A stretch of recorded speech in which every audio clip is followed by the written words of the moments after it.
Salut, c'est Guillaume de Strong Ape Fitness. Aujourd'hui, je vais vous présenter 5 types de préhensions différentes pour améliorer vos mouvements à la barre ou aux tractions.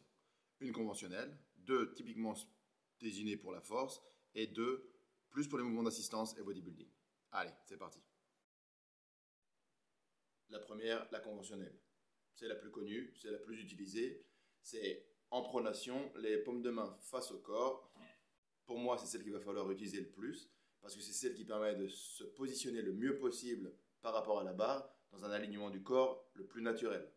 C'est celle aussi qui va permettre d'augmenter la force au niveau des avant-bras et la résistance. C'est le facteur généralement limitant des personnes qui commencent à lifter depuis un petit temps.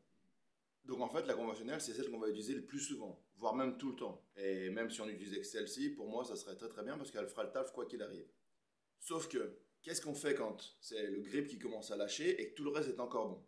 On pourrait utiliser des straps, ouais, ça limite le facteur sur les avant-bras, mais c'est là qu'on a 2 types de préhensions différentes, spécifiquement pour la force, et qu'on va voir tout de suite. Première préhension pour la force, mixed grip, une main en pronation, une main en supination, une main en pronation ou une main en supination, ça c'est au choix. Donc ça dépendra de votre mobilité, de votre flexibilité, flexibilité au niveau du poignet, du coude, du biceps, de l'épaule, du grand dorsal. À garder uniquement cette préhension-là pour les mouvements très très lourds. Donc en fait, on peut s'échauffer en conventionnel, et quand ça devient très très lourd et que là le grip commence à faire défaut, on peut passer en mixed grip. Gros avantage, ça évite une bonne partie du roulement de la barre. Gros inconvénient, en revanche, c'est que ça devient un mouvement asymétrique, parce que vous n'êtes pas pile poil dans l'alignement naturel de votre corps. Vous êtes comme ça crée une énorme torsion au niveau de vos poignets, jusque dans vos chevilles. À utiliser une fois à gauche, une fois à droite, une fois à gauche, une fois à droite, pour éviter que ça crée des gros déséquilibres dans votre corps et qu'à terme, ça crée des blessures. Inconvénient aussi, pour le biceps. Il y a une énorme charge sur le biceps et une grosse charge sur un biceps qui est fatigué,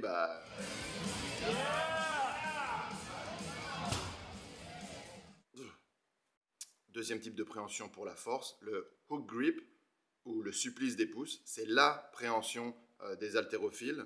Là, il va s'agir de venir avec la main, enrouler la main autour de la barre et venir prendre son pouce en dessous pour maintenir la barre. Ça annule complètement le roulement. On peut soulever des charges plus lourdes. Le facteur limitant n'est plus les avant-bras. Mais pour ceux qui ont déjà testé, savent très bien qu'au niveau du pouce, la sensation n'est pas formidable. Donc il y a moyen de strapper.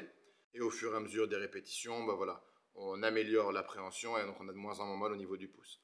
On passe aux 2 dernières, préhension, assistance et bodybuilding. Pourquoi assistance ou bodybuilding? Parce qu'en fait, le type de préhension ne va pas permettre de lever des charges extrêmement lourdes. Donc ça va être pour faire plus de séries et plus de reps. Donc faire un peu plus d'hypertrophie. La première, ça c'est ma préférée, c'est celle en supination. Et je vais faire du travail isométrique, bras tendus ou bras légèrement pliés. Super intéressant à faire juste avant votre fin de séance où vous allez taper des curls aux haltères ou aux kettlebells. Comme ça, vous allez pouvoir vraiment rentabiliser votre fin de séance en soulevant des charges qui sont beaucoup plus lourdes et mécaniquement beaucoup plus appropriées. La deuxième type de préhension typée assistance et bodybuilding, c'est la conventionnelle, donc avec les mains en pronation, mais là on va varier l'écartement des mains.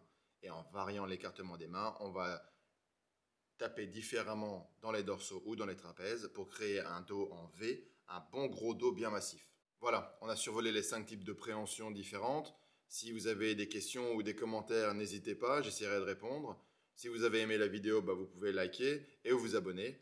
En attendant, entraînez-vous bien et je vous dis à plus.